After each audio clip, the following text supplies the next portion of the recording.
And welcome back. You'll have to pardon the darkening room, but we have thunderstorms going on outside, and frankly, we're in a small room. It doesn't have that many lights to begin with. The lights that are on are closest to me.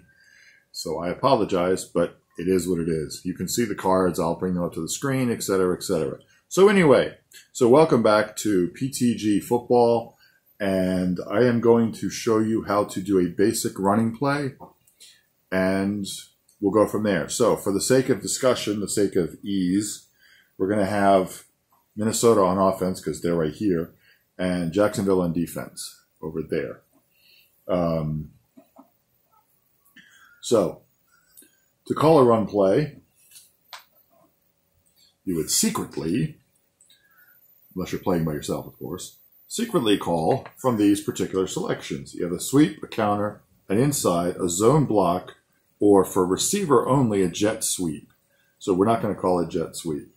So a zone block involves more than two blockers, potentially. It involves up to three blockers,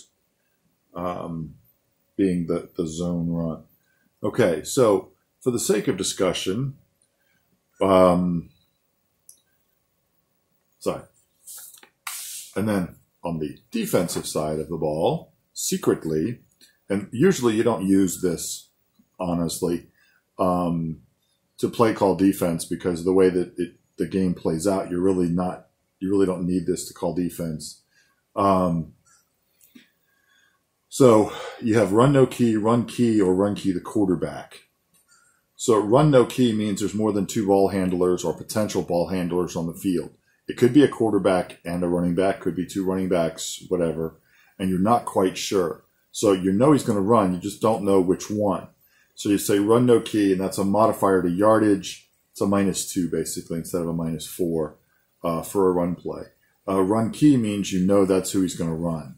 You're going to run, in the case of Minnesota, you're going to run Dalvin Cook. Okay?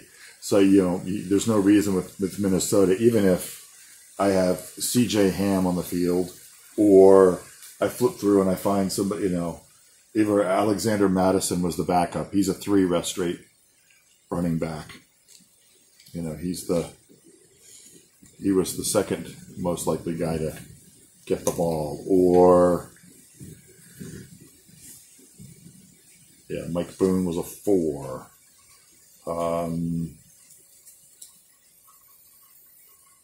Amir Abdullah was a 4. So, you're going to run key because Dalvin's going to get the ball. It's not worth the loss. You might as well get the -2 or -4 to run key him than not. Okay, so, by the way, pardon the fact that it's raining and there's no rainy noise, but it's either that or cicadas. So, I'm keeping the door open. It's like 78 degrees outside, and I'm too cheap to turn on the air conditioning.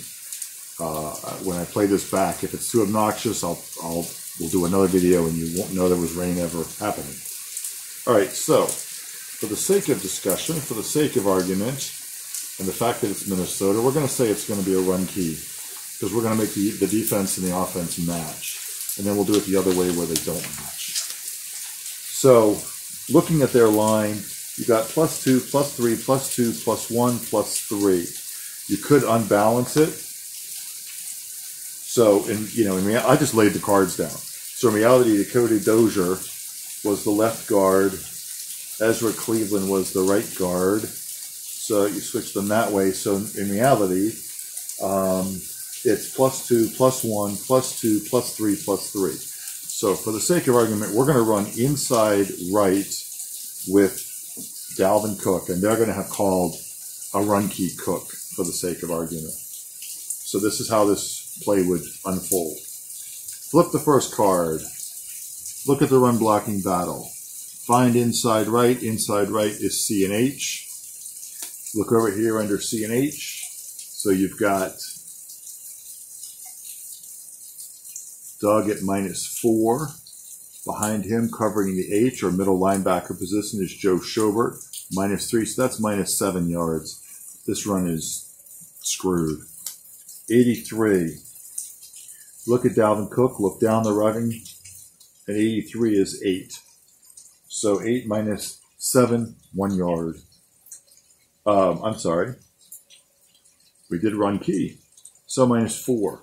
So it's an inside run. The most you can use on an inside run anyway is 3. In this case, that's what he lost, is 3. So yeah, that was ugly from the beginning. All right, so that's a run play. Now, for the sake of argument, we'll do another one. We'll do a sweep. Okay,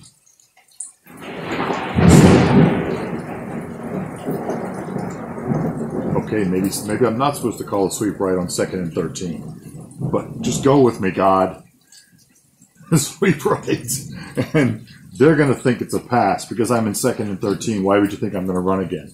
There's no reason to change players. If the back had been tired, you know, one run straight or something, you'd swap them out. In this case, leave them alone. Okay, so a sweep right. We look at the card. Card says right tackle, RT, so right tackle. That's +3 to Brian O'Neill. You look at a 77 run number. So go over here to young Dalvin.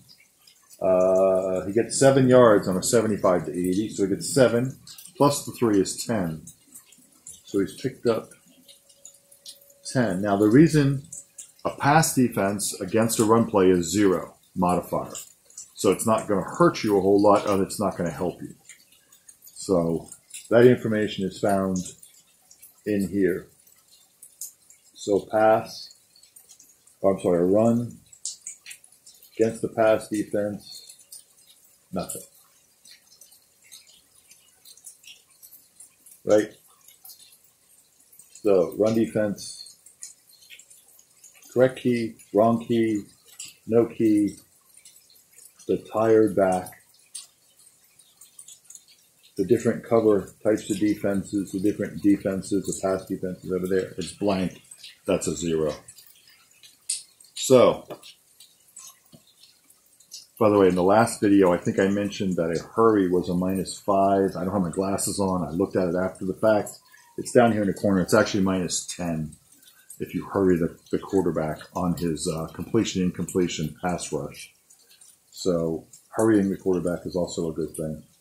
All right, so now we're gonna do, for the sake of argument, we'll do a zone block left, and for the sake of argument, we'll say it's 3rd and 3. We'll say they're in a pass defense. Okay, so the zone block left. So you look at ZL under there, and you'll see A plus B plus G. So this is a really high risk, really high reward kind of play. So A, -2, B, nothing, G, nothing, -2 yards. You know, DEI on the other side. Here's an example of one that's line versus line. So center, left guard, left tackle versus ABF. So anyway, okay, we have -2. So then we flip the next card, 41. We look at Dalvin at a 41. 41 is in the 3 range. So 3 minus the 2 is 1 yard. And of course, the pass defense is no modifier on a run. So it would be 4th and 2, and we would punt. So there's a series of running plays for you. Stripped down, pretty quickly done. Actually, not really stripped down. You've really seen kind of the worst of it. You'll see a video. I'll do passes next, and then I'll do Z cards. And then you basically have the real basics of the game.